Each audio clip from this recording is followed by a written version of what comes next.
الصبح بدا من طلعته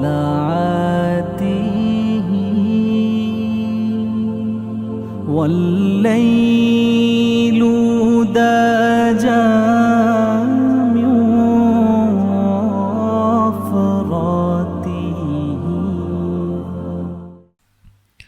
درس قرآن و سنت کی اس تقریب میں آج کے درس میں صلہ رحمی اور رشتہ داروں کے ساتھ حسن سلوک سے متعلق ہم چند ایک اہم ضروری باتیں جو براہ راست ہماری اصلاح سے متعلق ہیں اس بارے میں سننے کی سعادت حاصل کریں گے۔ اللہ تعالی ہم سب کو رشتہ داروں کے ساتھ حسن سلوک کرنے، رشتہ داریوں کو برقرار رکھنے اور صلہ رحمی یہ فریضے کو ادا کرنے کی توفیق عطا فرمائے۔ اللہ تعالیٰ نے قرآن پاک میں ارشاد فرمایا ہے، سورۃ النساء کی پہلی آیت ہے، پہلی آیت کا آخری حصہ ہے، وَاتَّقُوا اللَّهَ الَّذِي تَسَاءَلُونَ بِهِ، اور ڈرو اللہ سے کہ جس کے نام کے وسیلے کے ساتھ تم ایک دوسرے سے سوال کرتے ہو، والارحام، اور ڈرو اللہ سے اور اللہ سے ڈرو رشتہ داروں کے بارے میں۔ رشتہ داروں کے بارے میں اللہ سے ڈرو یعنی رشتہ داری کو قائم رکھو، اور اس بارے میں اللہ تعالیٰ کی بارگاہ میں تقوی اختیار کرو کہ اس کا حکم یہ ہے کہ رشتہ داروں کے ساتھ جڑے رہو۔ ان اللہ کان علیکم رقیبا، بے شک اللہ تعالیٰ تم پر نگہبان ہے، یعنی وہ سب کچھ دیکھ رہا ہے اپنی نگاہ قدرت کے ساتھ۔ اسی طرح سورۃ الرعد کی آیت نمبر 21 میں ہے، اور اس طرح کا مفہوم سورہ بقرہ میں بھی ہے کہ اللہ تعالیٰ نے بنی اسرائیل کی بدعہدی اور ان کے اللہ اور اس کے رسول کے حکم کی خلاف ورزی کا ذکر کرتے ہوئے ارشاد فرمایا کہ بنی اسرائیل کو حکم دیا گیا تھا کہ وہ اس چیز کو جوڑ کر رکھیں، رشتہ داریوں کو جوڑ کر رکھیں، مگر انہوں نے اس کو توڑ دیا۔ والذین یصلون ما امر اللہ بہ ان یوصل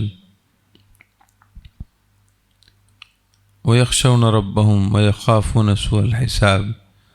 یہ سورۃ الرعد کی آیات میں اللہ تعالیٰ نے اپنے نیک بندوں کا ذکر فرمایا ہے، انعام یافتہ بندوں کا، کہ وہ ہیں جو ان چیزوں کو جوڑ کر رکھتے ہیں جن کے اللہ تعالیٰ نے جوڑنے کا حکم دیا ہے، یعنی باہمی رشتہ داریاں۔ تو رشتے جوڑنا یہ اللہ تعالیٰ کی رحمت کو بلانے کے مترادف ہے، اور رشتوں کو توڑ دینا، رشتہ داریوں کو برقرار نہ رکھنا اور آپس میں روٹھ جانا، ناراض ہو جانا اور بلا وجہ ناراض ہونا، یہ چھوٹی چھوٹی باتوں کو انا کا مسئلہ بنا لینا اور ضد اور میں کا مسئلہ بنا کر ایک دوسرے سے دور رہنا، یہ اللہ تعالیٰ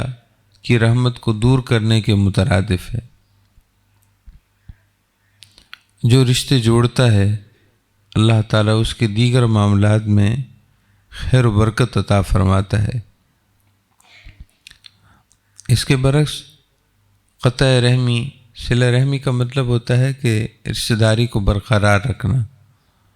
اور قطع رحمی کا مطلب بھی ہوتا ہے کہ رشتہ داری کو توڑ دینا، اس کو کاٹ دینا۔ اللہ تعالیٰ نے ارشاد فرمایا کہ فَهَلْ عَسَيْتُمْ إِن تَوَلَّيْتُمْ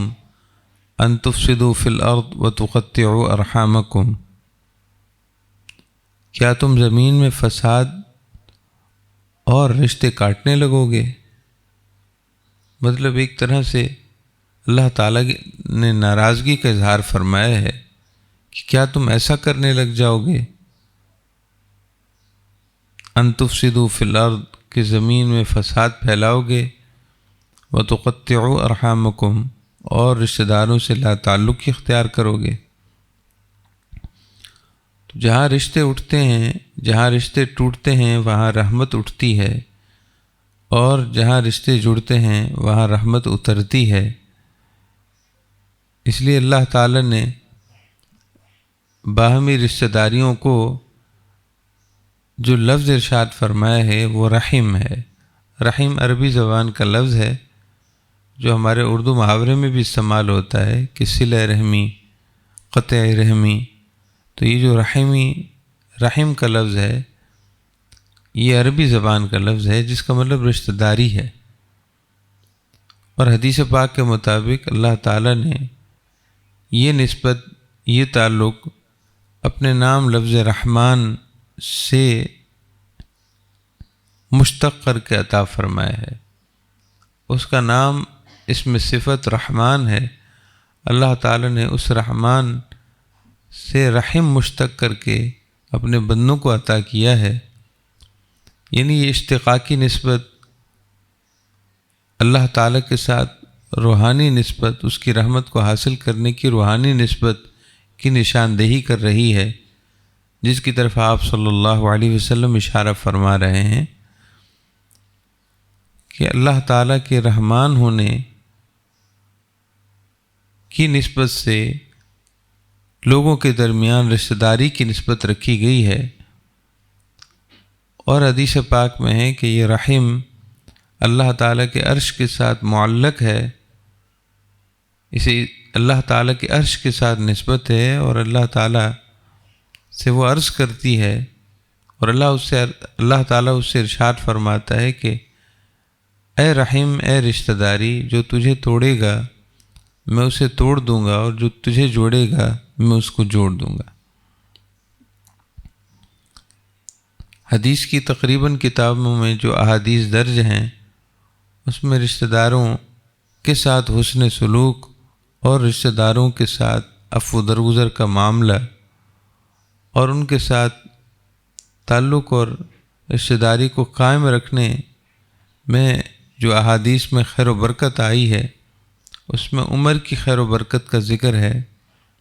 وَيُنَسَّعُ فِي عُمْرِهِ، حدیث پاک میں ہے کہ جو شخص یہ چاہتا ہو کہ اس کے رزق میں کشادگی ہو، اس کے رزق میں وسعت ہو اور اس کی عمر میں برکت ہو، جو شخص یہ چاہتا ہو کہ ان یبسط لہ رزقہ وینسع فی اثرہ، جو شخص یہ چاہتا ہو کہ اس کے رزق میں فراوانی ہو اور اس کی عمر میں برکت ہو، تو اسے چاہیے کہ رشتہ داروں کے ساتھ حسن سلوک رکھے۔ یہ صحیح بخاری اور صحیح مسلم شریف میں ہے، من احب ان یبسط لہ فی رزقہ وینسع لہ فی اثرہ فلیصل رحمہ۔ اسی طرح آپ صلی اللہ علیہ وسلم نے ارشاد فرمایا کہ لیس الواصل بالمکافی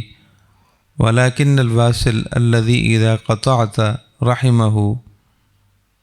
وصلہ۔ اب کوئی رشتہ دار اگر اچھا ہے اور ہم اچھے ہیں، وہ اچھائی کر رہا ہے اور ہم جواب میں اچھائی کر رہے ہیں، یہ تو احسان کا بدلہ احسان کے ساتھ دینا ہے، اور ایسا ہونا بھی چاہیے۔ لیکن اصل رشتہ داری کو برقرار رکھنا یہ ہے کہ جو اچھا نہیں کر رہا اس کے ساتھ بھی اچھا کیا جائے، جو توڑنا چاہ رہا ہے اس کے ساتھ جوڑنے کی بھرپور کوشش کی جائے، جو انا اور خود غرضی کا مظاہرہ کر رہا ہے اس کی باتوں کو برداشت کیا جائے اور عفو درگزر سے کام لیا جائے، اللہ تعالیٰ کی رضا کے لیے عفو درگزر سے کام لیا جائے۔ اصل رشتہ داری کو نبھانا یہ ہے، جیسا کہ حدیث میں آتا ہے کہ لیس الواصل بالمکافی، احسان کے بدلے میں احسان کرنے والا وہ صلہ رحمی کرنے والا نہیں ہے۔ در حقیقت صلہ رحمی کو وہ نہیں ادا کر رہا جو خیر کے جواب میں خیر دے رہا ہے، جو اچھائی کے جواب میں اچھائی سے کام لے رہا ہے، بھلائی کے جواب میں بھلائی سے کام لے رہا ہے، یہ تو اسے کرنا ہی ہے۔ مگر اصل رشتہ داری کو قائم رکھنا صرف اس بات پر منحصر نہیں، وَلَكِنَّ الْوَاصِلَ الَّذِي إِذَا قَطَعْتَ رَحِمَ وَصَلَهَا، اصل میں رشتہ داری کو جوڑنے والا اور صلہ رحمی کو برقرار رکھنے والا وہ ہے کہ جب اسے توڑا جائے تو وہ اسے جوڑے، جب اس سے لا تعلقی اختیار کی جائے تو وہ تعلق نبھانے کی کوشش کرے۔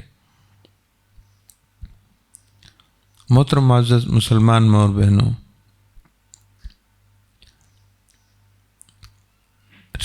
رشتہ داروں کے ساتھ ٹوٹنے کا جو معاملہ ہے وہ اس وقت بہت زیادہ ہے۔ اس کی کئی وجوہات ہوتی ہیں، سب سے بڑی 2 وجہ ہیں، ایک غلط فہمی اور دوسری انا ہے۔ غلط فہمیوں اور انا یعنی ہٹ درمی، ضد بازی کہ یہ میں نہیں کر سکتا، میں اور ایسا کام کروں، تو انا اور غلط فہمیاں یہ زیادہ تر قینچی کا کام کرتی ہیں اور دلوں کو آپس میں توڑ دیتی ہیں، نفرتوں کو بڑھا دیتی ہیں، دوریاں پیدا کر دیتی ہیں، آپس میں اختلافات کو بہت زیادہ کر دیتی ہیں۔ اور اسی طرح ایک تیسری چیز حسد بھی ہے، حسد بھی ہے جو عام طور پر اس میں شیطانی کردار ادا کرتا ہے، حسد کا پیدا ہو جانا۔ اگر یہ 3 چیزیں ختم ہو جائیں اور ان 3 چیزوں پر ہم قابو پا لیں تو بڑے بڑے مسائل حل ہو سکتے ہیں۔ اللہ تعالیٰ کی رضا پانے کے لیے، اللہ کو راضی کرنے کے لیے کہ اللہ تعالیٰ راضی ہو جائے، ان 3 چیزوں پر قابو پانے کی کوشش کی جائے۔ ایک یہ کہ ہم رشتہ داروں سے حسد نہ کریں، اگر وہ کوئی ہم سے کرتا ہے تو وہ اپنے بارے میں جواب دہ ہوگا، اسے اللہ تعالیٰ کی بارگاہ میں اپنا جواب دینا ہے، وہ جانے اور اس کا معاملہ جانے، وہ جانے اور اس کی اپنے اخلاق اور رویہ اور برتاؤ، یہ اس کا اپنا مسئلہ ہے۔ لیکن اگر ہم ذاتی طور پر کسی سے حسد کرتے ہیں، کسی کو ملنے والی نعمتوں پر ہمیں اچھا نہیں لگ رہا، تو اس کا مطلب یہ کہ ہمیں حسد ہو گیا ہے۔ تو اس سے جان چھڑانے کے لیے اللہ تعالیٰ کی پناہ حاصل کی جائے، اور جن نعمتوں کی وجہ سے ہمیں اچھا نہیں لگ رہا انہی نعمتوں کے بارے میں اس کے لیے مزید برکت کی دعا کی جائے، اس کے لیے مزید خیر کی دعا کی جائے، اسے مزید خوشیاں ملنے کی دعا کی جائے، اور اسے مزید آسانیاں ملنے کی دعا کی جائے۔ اس طرح حسد ختم ہوگا۔ ہمارے ہاں تو یہ ہے کہ ہمارے رشتہ داروں میں اگر کوئی عمرے یا حج کے لیے جا رہا ہو تو بھی ہمیں اچھا نہیں لگتا، اسے ملنے والی اس خیر پر بھی ہمیں حسد ہونے لگتا ہے۔ اسی طرح دنیاوی دیگر امور پر بھی ہمیں حسد ہونے لگتا ہے، جس کی وجہ سے پھر طرح طرح کے بہانے دل میں پیدا ہوتے ہیں، اور انسان کا دل کرتا ہے کہ وہ فلاں رشتہ دار سے ٹوٹ جائے، علیحدہ ہو جائے، حالانکہ وہ بات وہ نہیں ہوتی جس کو بنیاد بنایا گیا ہوتا ہے، بلکہ بات اصل میں حسد ہوتی ہے۔ یعنی اگر حسد ختم ہو جاتا تو کوئی بنیاد ہی نہ پڑتی، لیکن حسد کی وجہ سے انسان طرح طرح کے ہیلے بہانے اور وجوہات اور اسباب بناتا ہے کہ دوسرے کے ساتھ اختلاف کی نوعیت اور اختلاف کی صورتحال پیدا ہو جاتی ہے۔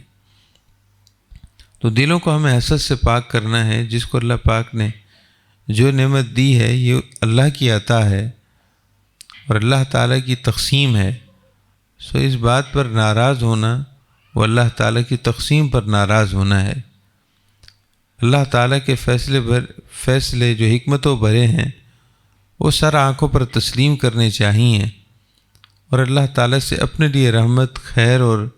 نعمتیں طلب کرنی چاہیے، نہ یہ کہ دوسرے کی نعمتوں کے زوال کے خواہش مند ہونا ہم شروع ہو جائیں۔ دوسری بات انا ہے۔ انا کا مطلب ضد ہے، میں ہے۔ یہ انسان کے کبر کی نشانی ہے، انسان کے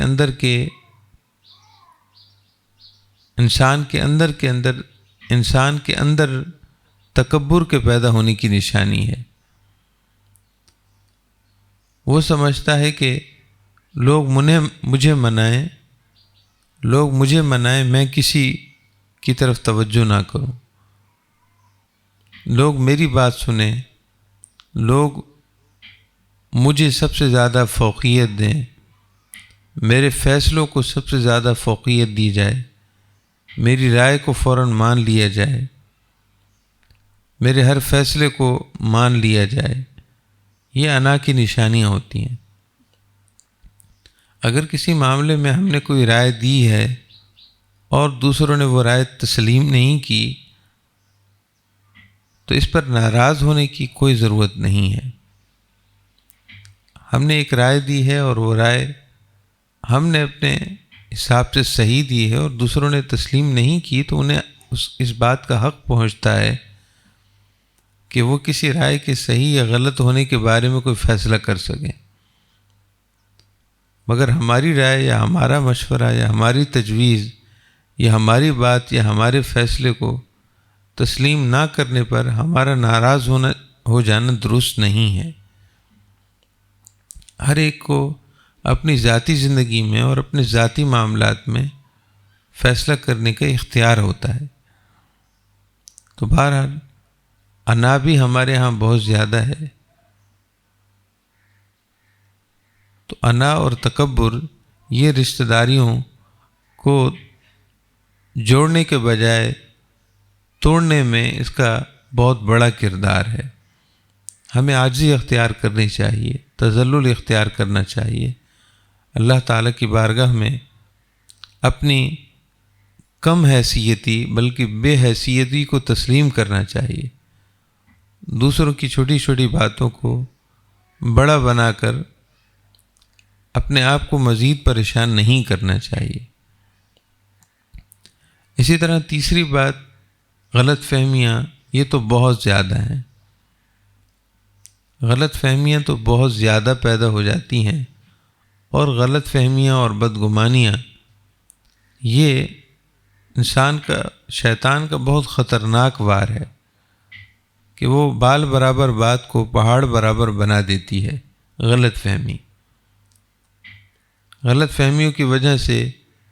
رشتوں کے ٹوٹنے کے عمل دنیا میں سب سے زیادہ ہوتے ہیں۔ اللہ تعالیٰ نے اسی وجہ سے قرآن پاک میں ارشاد فرمایا کہ یا ایھا الذین آمنوا، اے ایمان والو، اجتنبوا کثیرا من الظن، بکثرت گمان کرنے سے بچو، بکثرت اندازے لگانے، بکثرت تخمینے باندھنے، بکثرت کسی کے بارے میں اپنی طرف سے کچھ تجزیہ قائم کرنے، اس سے بچو، بکثرت گمان کرنے سے بچو۔ ان بعض الظن اثم، کیونکہ بعض گمان گناہ ہوتے ہیں، بعض تمہارے خیالات کسی کے بارے میں جو تم نے خود سے قائم کیے ہیں وہ گناہ ہوتے ہیں۔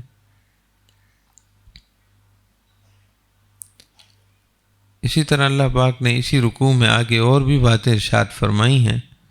وَلَا تَجَسَّسُوا، کسی کی ٹوہ میں نہ پڑو، وَلَا يَغْتَبْ بَعْضُكُمْ بَعْضًا،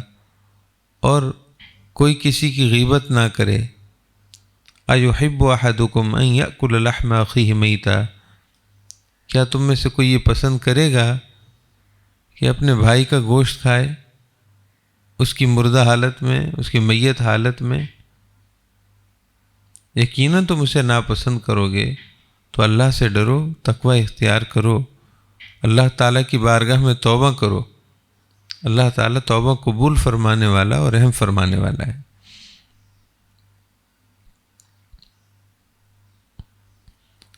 اگر ہماری ضد اور انا کی صورتحال میں فرق پڑے گا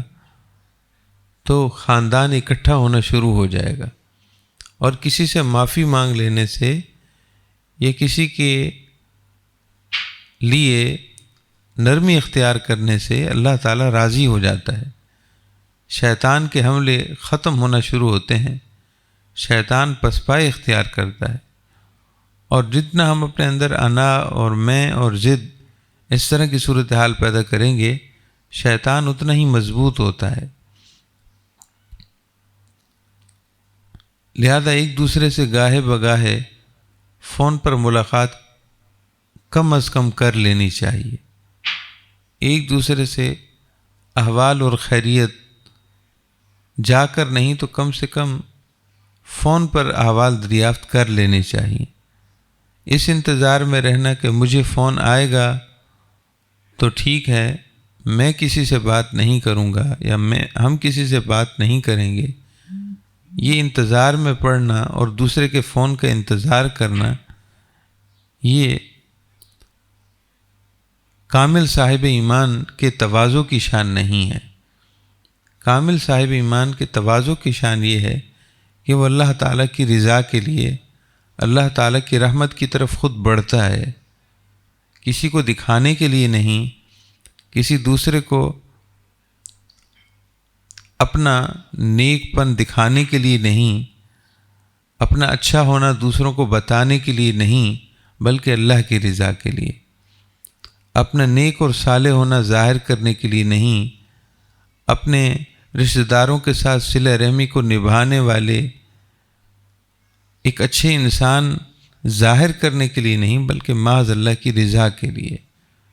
خالصتاً اللہ کو راضی کرنے کے لیے اگر ایسا ہونے لگے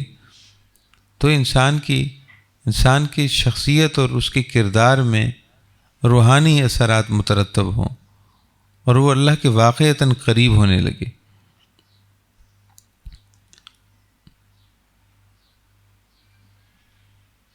نبی اکرم صلی اللہ تعالی علیہ وسلم خود بھی رشتہ داری کو نبھانے والے تھے۔ آپ صلی اللہ علیہ وسلم دور قریب کے سارے رشتہ داروں کے ساتھ محبت سے پیش آتے تھے اور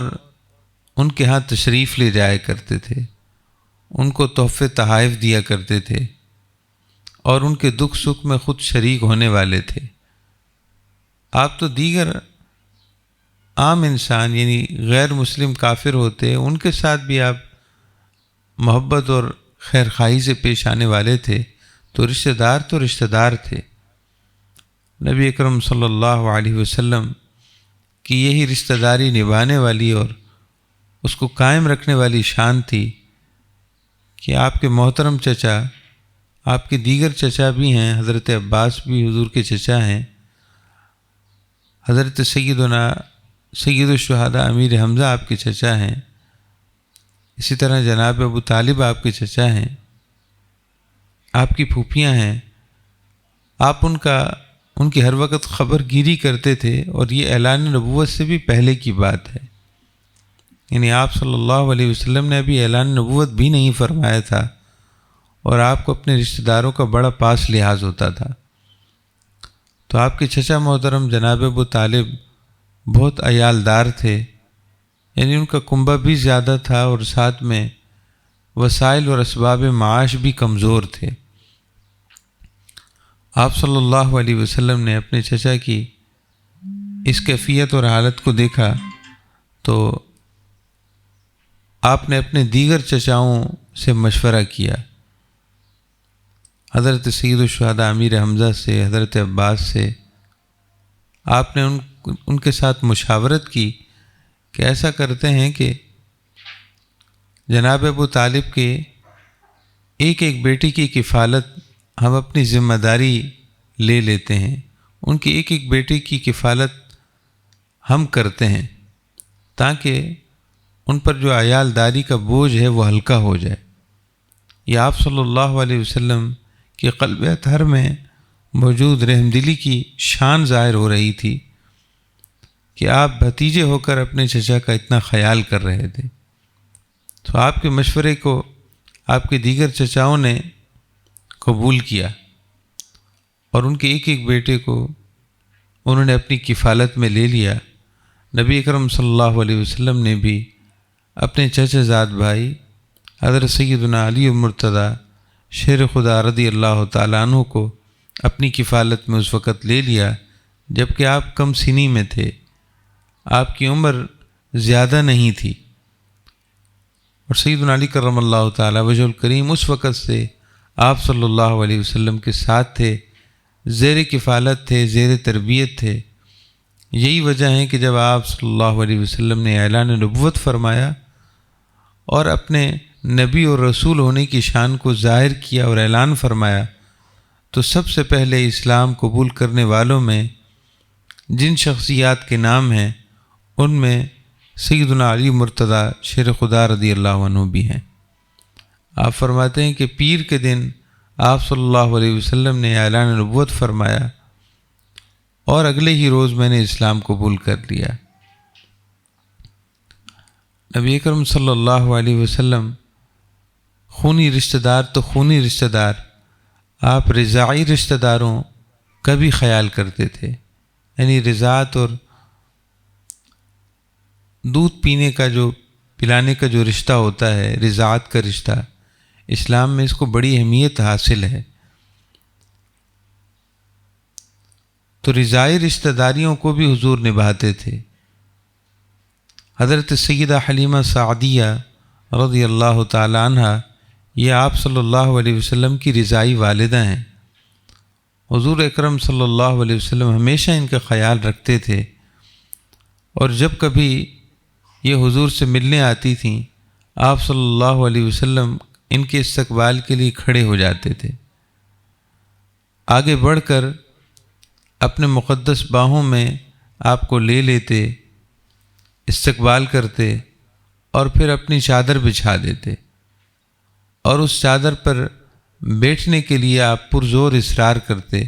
اور اپنے ساتھ اپنی چادر پر اپنی والدہ رضاعی والدہ کو بٹھاتے تھے، اور آپ نے ہمیشہ ان کو ماں کہہ کر بلایا، ان کو کبھی کسی اور لفظ سے یاد نہیں کیا بلکہ ہمیشہ اپنی ماں کہہ کر بلاتے تھے۔ ایک صحابی کہتے ہیں کہ ایک دن ہم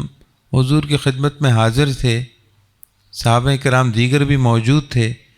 کہ اتنے میں ایک خاتون آئیں اور آپ صلی اللہ تعالیٰ علیہ وسلم ان کے استقبال کے لیے کھڑے ہو گئے اور ان کو آگے بڑھ کر ان کے استقبال کیا، خیر مقدم کیا، اور اپنی چادر ان کے لیے بچھا دی اور اس چادر پر انہیں بٹھایا۔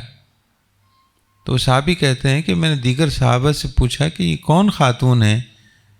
یہ کون سی سعادت مند خاتون ہیں جن کے لیے حضور اس قدر محبت آمیز رویہ اختیار فرما رہے ہیں؟ تو صحابہ اکرام نے مجھے بتایا کہ تمہیں معلوم نہیں ہے یہ آپ صلی اللہ علیہ وسلم کی رضاعی والدہ ہیں۔ اسی طرح آپ صلی اللہ علیہ وسلم کی پرورش کرنے والی سیدہ ام ایمن جو بظاہر ایک کنیز تھیں، جو اس معاشرے میں کنیزوں کو کوئی حیثیت نہیں دی جاتی تھی، مگر سیدہ ام ایمن نے آپ صلی اللہ تعالیٰ علیہ وسلم سے بہت محبت کی تھی، آپ کو بہت لاڈ اور پیار سے پالا تھا۔ آپ کو یاد ہوگا کہ آپ صلی اللہ علیہ وسلم اپنی عمر کے اوائل حصے میں اپنی والدہ حضرت سیدہ آمنہ طیبہ طاہرہ رضی اللہ عنہا کے ساتھ اپنے ننیحال مدینہ طیبہ میں آئے تھے، اور جب واپسی آپ جا رہے تھے، آپ کی والدہ بھی تھیں اور ساتھ میں سیدہ ام ایمن بھی تھیں، تو مقام ابوا پر راستے میں آپ کی والدہ سیدہ آمنہ طیبہ طاہرہ انتقال فرما گئیں۔ تو اس وقت سیدہ ام ایمن نے آپ کو سینے سے لگایا اور آپ کے آنسوؤں کو پونچھا، آپ کو صبر اور تسلی دی، اور فرمائے کہ اور عرض کی کہ آپ پریشان نہ ہوں، آپ کی والدہ اگر سیدہ آمنہ نہیں ہے تو میں آپ کی والدہ ہوں۔ پھر انہوں نے آپ کو محبت سے پالا۔ اور آپ صلی اللہ علیہ وسلم اپنی پرورش کرنے والی، تربیت کرنے والی اور محبت کرنے والی اس شان والی خاتون سیدہ ام ایمن کو ہمیشہ یاد رکھا اور ہمیشہ ان کے ساتھ محبت کا برتاؤ کرتے تھے۔ تو الغرض آپ صلی اللہ علیہ وسلم اپنے ہر رشتہ داری کو نبھاتے تھے، اور آپ کے رضائی بھائی حضور ان تک کا خیال کرتے تھے اور ان کو بھائیوں سے زیادہ عزت اور محبت دیتے تھے۔ اسی طرح آپ کی رضائی بہن حضرت شیمہ تھیں، جن کے ساتھ آپ صلی اللہ علیہ وسلم کی محبتوں، نسبتوں اور رفاقتوں اور نوازشوں کا سلسلہ ایک طویل ہے۔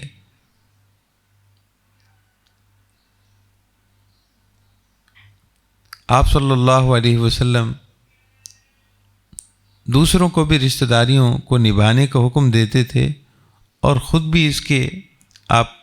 خیال رکھنے والے تھے۔ ایک دفعہ آپ صلی اللہ علیہ وسلم کی خدمت میں ایک اعرابی، ایک بدو حاضر ہوا۔ آپ صلی اللہ علیہ وسلم اونٹنی پر سوار تھے، اس نے اونٹنی کی مہار آگے آ کر پکڑ لی، رسی پکڑ لی اور کہنے لگا کہ یا رسول اللہ صلی اللہ علیہ وسلم اخبرنی بما یقربنی من الجنہ ویباعدنی من النار۔ یا رسول اللہ صلی اللہ علیہ وسلم، جو چیزیں جنت سے قریب کرنے والی ہیں اور جو چیزیں دوزخ سے دور کرنے والی ہیں، ان کے بارے میں مجھے بتائیے، ان چیزوں کے بارے میں مجھے بتائیے جو مجھے جنت سے قریب کر دیں اور دوزخ سے بچا لیں۔ آپ صلی اللہ علیہ وسلم نے ارشاد فرمایا کہ ان تعبد اللہ ولا تشرک بہ شیئا، اللہ کی عبادت کرو اور اللہ کی عبادت میں کسی کو شریک نہ بناؤ، وتقیم الصلاۃ، نماز قائم کرو، وتؤتی الزکوٰۃ، زکوٰۃ ادا کرو، وتصل الرحم، اور رشتہ داروں کے ساتھ تعلق جوڑ کر رکھو۔ اسی طرح آپ صلی اللہ علیہ وسلم نے ارشاد فرمایا کہ ما من حسنۃ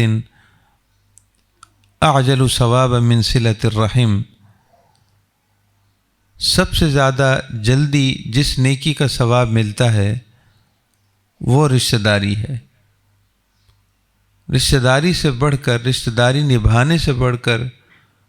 کوئی ایسی نیکی نہیں ہے جس کا ثواب جلدی ملتا ہو۔ وما من ذنب اجدر ان يعجل اللہ لصاحبہ العقوبہ فی الدنیا، اور جس گناہ پر جلدی پکڑ ہوتی ہے، جس گناہ پر جلدی گرفت ہوتی ہے، اس میں سب سے زیادہ رشتہ داروں کے ساتھ لا تعلقی ہے۔ رشتہ داروں کے ساتھ لا تعلقی یہ وہ گناہ ہے کہ سب سے جلدی اس پر پکڑ ہو جاتی ہے۔ ایک دفعہ آپ صلی اللہ علیہ وسلم کی خدمت میں ایک شخص آیا اور شکوہ کرنے لگا کہ یا رسول اللہ صلی اللہ علیہ وسلم، میں رشتہ داروں کے ساتھ صلہ رحمی کرتا ہوں لیکن وہ نہیں کرتے، میں ان کے ساتھ جوڑنا چاہتا ہوں مگر وہ توڑنا چاہتے ہیں۔ اصلوا ویقطعونی واعفوا ویظلمونی واحسنوا ویسیئونی۔ یا رسول اللہ صلی اللہ علیہ وسلم، میں جوڑتا ہوں اور وہ توڑتے ہیں، میں معاف کرتا ہوں اور وہ مجھ پر زیادتی کرتے ہیں، میں ان کے ساتھ احسان کرتا ہوں اور وہ میرے ساتھ بے مروتی سے پیش آتے ہیں۔ آپ صلی اللہ علیہ وسلم نے ارشاد فرمائے کہ اس نے یہ عرض کی کہ یا رسول اللہ صلی اللہ علیہ وسلم، کیا میں نے اپنی ذمہ داری پوری کر دی ہے؟ اب میں معمول کی زندگی پر آ جاؤں یا اب بھی کوشش کرتا رہوں؟ افاکافئہم، کیا میں اپنی ذمہ داری کو پورا کر لیا ہے؟ حضور نے ارشاد فرمائے کہ نہیں، تمہیں مسلسل یہ کرتے رہنا ہے، اپنی طرف سے کوشش کرتے رہو، اور اگر تم واقعی اس بات میں سچے ہو تو سنو کہ فَإِنَّهُ لَن يَزَالَ مَعَكَ ظَهِيرٌ مِّنَ اللَّهِ مَا كُنْتَ عَلَى ذَلِكَ، جب تک تم اس روش پر قائم ہو اللہ تعالیٰ کی طرف سے ایک مددگار وہ ہر دم تمہاری مدد کرنے کے لیے تیار ہے۔ یعنی اللہ کا ایک فرشتہ، اللہ تعالیٰ کی طرف سے ایک فرشتہ وہ ہر دم تمہارے ساتھ ہے۔ یعنی تم تکلیفوں میں پھنستے ہو تو وہ تمہارے لیے مددگار ثابت ہوتا ہے، تم پریشانیوں میں پھنستے ہو تو فرشتہ اللہ کی طرف سے تمہارے لیے مددگار ہوتا ہے۔ وہ ظہیر، وہ مددگار، وہ تمہاری مدد کرنے والا فرشتہ اللہ پاک کی طرف سے تمہارے ساتھ ہے۔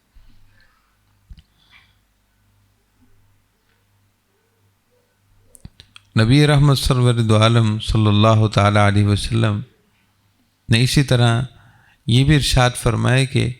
جو شخص یہ چاہتا ہو کہ وہ بری موت سے بچ جائے، بری موت کا مطلب حادثاتی موت، تکلیف دہ موت، ارشاد فرمائے کہ جو بری موت سے بچ جائے یہ چاہتا ہو، اور جو یہ چاہتا ہو کہ وہ مکروہ اور محظور تکلیف دہ چیزوں سے، تکالیف سے، پریشانیوں سے، مکروبات سے، مصائب و آلام سے بچا رہے اور ہر قسم کی رکاوٹوں سے بچا رہے، محفوظ رہے، تو اسے چاہیے کہ رشتہ داروں کے ساتھ اس نے سلوک کرے۔ محترم معزز مسلمان ماں اور بہنوں، ہم نے کیا سیکھا ہے؟ ہم نے یہ سیکھا ہے کہ ہمیں اللہ کی رضا کے لیے اپنے رشتہ داروں کے ساتھ تعلق جوڑ کر رکھنا چاہیے۔ ہم نے یہ سیکھا ہے کہ اگر کوئی برا کرے تو ہمیں برائی کا جواب برائی سے نہیں دینا، بلکہ اللہ کی رضا کے لیے معافی اور درگزر سے کام لینا ہے۔ ہم نے یہ سیکھا ہے کہ اگر ہم عمر میں برکت چاہتے ہیں، رزق میں فراوانی اور برکت چاہتے ہیں، حادثات سے بچنا چاہتے ہیں اور ہر قسم کی تکلیفوں سے محفوظ رہنا چاہتے ہیں، تو اس کے بہترین حل میں سے ایک حل یہ ہے کہ ہم اللہ کی رضا کے لیے رشتہ داری کو جوڑنے کی کوشش کریں۔ ہمیں چاہیے کہ ہم انا اور ضد کو اپنی ختم کریں، اپنی ہٹ درمی ختم کریں، دوسروں کے ساتھ حسد کرنا چھوڑیں، بلکہ محبت بانٹنے والے بن جائیں اور دوسروں کے ساتھ ہمدردی اور خیر خواہی کرنے والے بن جائیں۔ اللہ تعالی ہم سب کو اپنے ان نیک ارادوں پر استقلال اور کامیابی عطا فرمائے۔ اللہ تعالی ہم سب کے دلوں کو خیر کی طرف پھیر دے، اللہ تعالی ہم سب کے ارادوں کو خیر کی طرف پھیر دے، اپنی رضا کے راستے کو اللہ تعالی ہم سب کے لیے آسان فرما دے۔ اللہ تعالی ہمارا خاتمہ ایمان پر فرمائے۔